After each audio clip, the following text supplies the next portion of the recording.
오늘 두 분의 토론자를 모셨습니다. 이규현 중앙일보 논설위원하고 이덕환 탄소문화원 원장님을 모셨는데요. 저희들 모든 것을 속성으로 진행하기 때문에 더 자세하게 설명드리지 않고 바로 토론자들의 의견을 듣도록 하겠습니다. 토론자들에게 원래 5분을 드릴 예정이었는데 상황이 상황이니만큼 3분으로 줄이겠습니다. 그래서 그냥 오늘 세 분의 발표를 해주셨는데 사실 어떻게 보면 세 개의 발표가 다 연결이 됩니다. 그래서 간단하게 세 발표에 대해서 그냥 촌평하신다고 생각하시고 말씀해 주시면 고맙겠습니다. 예, 이규현입니다. 지금 말씀하신 융합 얘기도 많이 했었던 것 같고, 제가 드린 것 중에서는 역시 인간 중심을 강조하신 부분에 대해서 감명 깊게 들었습니다. 최근에 여기 SF 영화나 이런 얘기들도 많이 지금 소개가 되고 있는데, 사실 이거는 우리 당면한 문제들이 좀 있습니다. 얼마 전에, 바로 이틀 전에 스마트폰에 대한 조사 결과가 나왔죠. 우리가 100명 중에서 67명이 있어서 압도적인 1위 국가로 나왔습니다.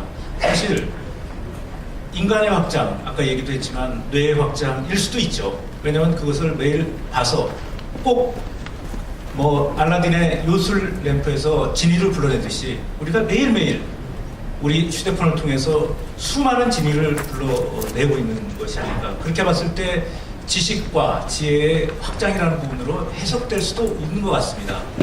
그렇지만 제가 현장에서 본 사람들이나 제가 느끼고 있는 것, 스스로 느끼고 있는 것을 보면 스마트폰의 소위 확산이라는 것이 그렇게 좋은 쪽으로만 가지는 않습니다. 우리가 굉장히 스마트폰을 없으면 아주 불안감을 느끼지 않습니까? 그리고 어떤 조사에서 보면은 하루에 35번에서 50번을 확인한다고 합니다. 이거 거의 강박에 가까운 확인을 하고 있는 거고요. 그래서 우리가 이렇게 이제 인지과학이라든가 또 융합학문에 대해서 얘기를 하지만 여기서 빼놓지 않고 그것만큼이나 우리가 연구해야 되는 것이 바로 이런 인지과학이나 또는 융합과학의 역기능, 부작용에 대해서 반드시 짚고 넘어가야 된다, 그렇게 생각을 하고 있습니다. 그래서 스마트폰 속도 확장 중요하지만요, 사실 사색도 중요하고 대화도 중요하고 여의도 중요하다고 생각합니다. 그래서 그럴 수 있는 연구를 좀 더 많이 해주셨으면 하는 바람을 가져봅니다. 이상입니다. 스마트폰 안 쓰세요? 오늘 기조발제 해주신 이종건 교수님은 스마트폰도 없으시다고 그러는데, 그러고 보니까 옛날 강의 들을 때 진정한 자유는 선택의 다양성에 있는 것이 아니라 아예 그냥 텔레비전 끄고 스마트폰 안 쓰는 것이다 그러는데, 그건 너무 과장된 것 같고요. 문제는 제가 오늘 들은 바로는 문제 해결이 만드는 문제에 관해서 조금 더 융합적인 연구를 하면 좋지 않겠느냐. 연인들끼리 만나가지고 좀 대화를 나누지, 서로 다 그냥 스마트폰만 들이다 보고 같이 앉아있는데 대화 안 하고 스마트폰으로 카톡 하더라고요. 근데 이런 거 좀 바꾸자 이런 것 같습니다. 예, 안녕하십니까, 이덕환입니다. 저는 사실 오늘 이게 무슨 모임인지 잘 모르고 왔습니다. 강남민 박사가 오라고 해서 왔는데 와서 보니까 이게 저하고 상당히 관계가 있는 모임이더라고요. 제가 2008년에 이 연구자단이 생기기 전에 인문사회과학기술 융합연구사업이라는 거를 시작을 했었습니다. 그때 저희가 내세운 제목이 문진연구센터라는 거였었는데, 그게 이제 인문사회 기반 융합연구사업으로 바뀌었네요. 제가 문진연구센터를 하면서 인문학자들이 인간을 연구해서 인간적일 거라고 생각했는데 그게 굉장한 착각이더라 하는 걸 배웠는데, 결국은 인문사회본부로 가서 과학기술이 빠져나간 것 같습니다. 그리고 제가 오늘 들은 얘기에서 인문학이 어디 있는지 잘 못 본 것 같아요. 제가 졸지는 않았던 것 같은데, 우리가 스티브 잡스 얘기를 하면서 아이폰이 인문학하고 아이폰, 아이패드가 인문학하고 과학기술의 그뭐 크로스로드 융합의 뭐 산물이다 그러는데 저는 조금 다른 생각하거든요. 그 스티브 잡스가 기술자도 아니고 엔지니어는 더더구나 아니고 사이언티스트도 아니고 저는 이 사람의 정체성이 뭔지 잘 모르겠어요. 저희가 그 161페이지 여러분들 자료집에 161페이지에 있는 이 파워포인트 그림 하나에 저희 속은 거 아닌가 싶은 생각이 들거든요. 이 스티브 잡스를 제가 보기에는 아주 그 훌륭한 마케팅 전문가예요. 이거 아마 한 5불쯤 들었을 겁니다. 이 파워포인트 하나 만드는데 이걸 가지고 이준석 박사를 뺀 모든 철학자를 설득을 시켰습니다. 아이폰을 사도록. 그 제가 아무리 들여다봤는데 열심히 들여다봤는데 아이폰에는 인문학이 없더라고요. 거기는 기술밖에 없는 것 같았는데 우리가 속고 있는 거 아닌가 싶은 생각을 느꼈습니다. 그리고 오늘 여기 앉아 있으면서 계속 좀 불편한 느낌을 지울 수가 없었습니다. 이거 우리가 갑자기 융합을 위해서 살게 된 거 아닌가? 융합이 우리의 최고의 목표가 되는 거 아닌가? 근데 아까 그 말씀하셨듯이 융합이 뭔지에 대해서 아마 여기 계신 분들이 전부 각자 다른 생각하고 있는 거 아닐까? 그래서 그 아까 두 번째 그 발표해 주신 그 선생님께서 아주 애써 강조를 하셨습니다. 이 인지과학, 뇌과학이 인간을 중심으로 하는 거라고, 인간을 위한 것이라고 아주 그 저는 뼈저리게 느꼈는데요. 저희 과학기술계에서는 과학도 결국은 인간을 이해하기 위한 거고, 인간의 삶의 조건을 이해하기 위한 거고, 기술도 궁극적으로는 인간을 위한 것이었다고 생각을 했는데 그 무지하게 공격을 많이 받고 있었거든요.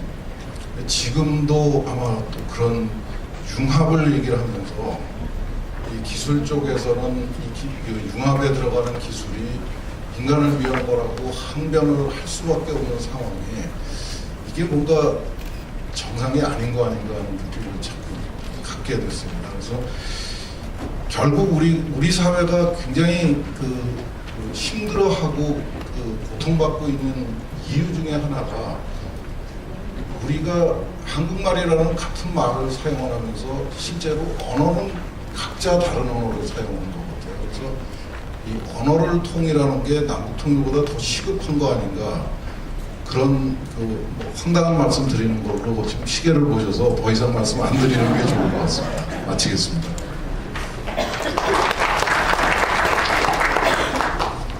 융합이라는 낱말이 우리나라만큼 이렇게 폭발적으로 인플레이션 된 나라도 아마 없을 거예요. 그런데 뭐 이 낱말의 의미가 무엇이건 또 궁극적으로 어떤 목표를 가지고 있건 간에 관계없이 한 가지 분명한 것은 여기 뭐 하는 데인지 모르고 오셨다 이렇게 이제 말씀을 꺼내셨 거와 마찬가지로 서로 각자 자기가 하는 일에 대해서 상대방이 잘 모릅니다. 그렇기 때문에 서로 다른 학문을 하고 있고 또 각자 다른 영역에서 활동하시는 분들이 분명한 것은 다 똑같은 이 사회에서 살아가고 있는 사람들이라는 것, 인간이라는 것은 뭐 부인할래야 부인할 수 없을 것 같고요. 그렇기 때문에 어떻게 하면 각자 다른 영역에 있지만 인간다운 삶을 좀 살아가는 그런 살 수 있는 사회를 만들어갈 것인가 하는 데는 아마 공동의 목표라고 생각합니다. 그래서 서로 다른 사람들이 모일 수 있는 그런 환경에 있다는 것, 또 그런 것을 만들어간다는 것이 아마 융합의 첫걸음이 아닌가 이런 생각이 듭니다. 사실 이게 토론이라면 이제 오늘 발표하신 분들 이제 또 이렇게 이야기를 듣고 그래야 되는데 이제 세 분이 그냥 여기 앉아 계시다는 것만으로도 비주얼 커뮤니케이션이 된다고 저는 생각하고요. 청중들로부터 질문을 두 분 받겠습니다. 질문이 있으시면 오늘 질문하실 분 손들어 주시고 질문해 주시면 고맙겠습니다. 그냥 다 표정으로 말씀하시겠습니까?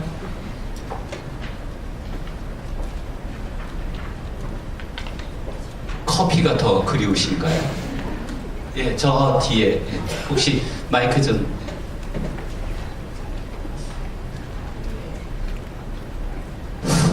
예, 그 아까 지금 그 발표하실 때 그 동물들 인간만이 이제 인간에게 그 버벌 인텔리전스가 때문에 인간이 셀프도 보게 되고 이런 과정을 말씀하셨는데 동물들에게도 우리와 다른 버벌 그 인텔리전스가 있지 않을까? 그걸 우리만이 버벌 인텔리전스가 있다고 말할 수 있는 건지 두 번째 발표하신 선생님. 예, 이경민 교수님.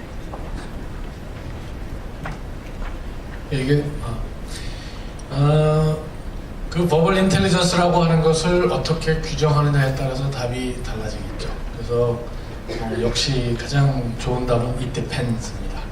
그런데 예를 들어 침팬지라든지 우리가 상상 속에 있는 어떤 뭐 동물을 얘기할 수는 없는 거고 현존하는 동물들을 쭉 우리가 볼 경우에 인간의 버벌 인텔리전스에 해당하는 것들을 구현한 인텔리전트 애니멀은 없습니다.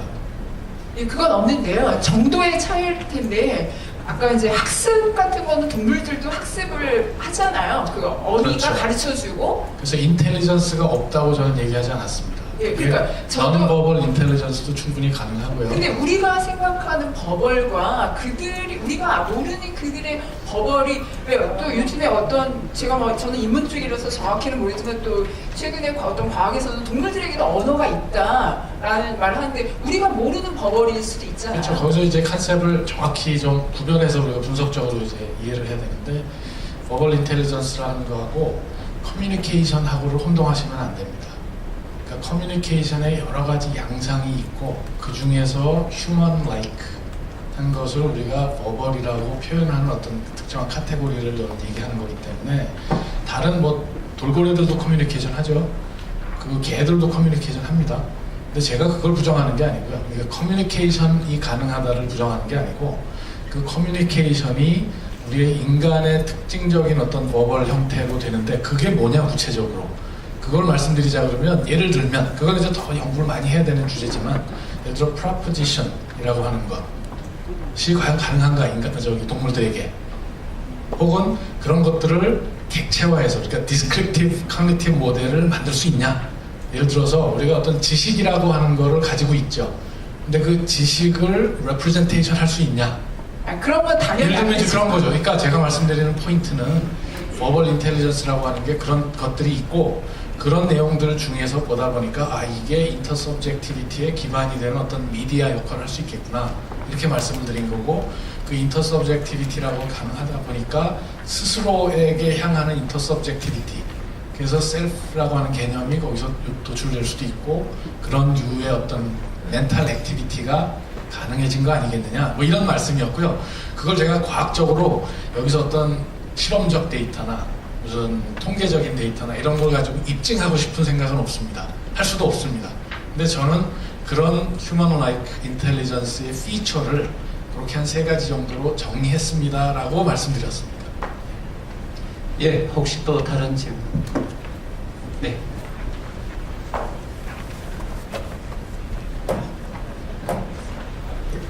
조금 간단하게 좀 간단하겠습니다. 해주시면, 네. 예. 기조 발제를 하셨던 선생님 말씀에서 아까 중요한 비유를 와인을 얘기하셨습니다. 포도 씨에서 포도가 열리고 그 다음에 그걸 와인을 만든다. 그게 숙성이다라고 말씀하시는데 진정한 숙성은 그 단계를 넘어가야 된다 저는 생각하는데요. 그때 인간이 나오죠. 뭐냐면 포도 씨가 포도를 바뀌는 것은 이 변형이라면 이 포도가 와인을 만든 것은 변화고 그거를 먹고 쌈박질을 하는 사람이 있지만 평화를 얘기할 수 있는 사람이 있다는 거죠. 그러니까 그 부분은 기술로 가는 것이 아니라 기법으로 서로 우리 융화가 되지 않겠는가. 그 부분은 사실은 포도 안에는 없습니다. 그래서 아까 이덕환 선생님께서 굉장히 중요한 말씀하셨는데 서로가 상대방을 시기하지 않고 피는 것, 그 대신 최선을 다해서 피는 꽃밭과 같은 것이 바로 융합의 어떤 저장이 아닌가 싶습니다. 그때 인간과 이 기술과 기법의 차이 이런 것들을 한번 선생님들께 주고 싶습니다. 이렇게 되면 이제 이게 한없이 이제 장이 길어져야 될 것 같은데 와인 말씀을 아주 잘해 주신 것 같고요.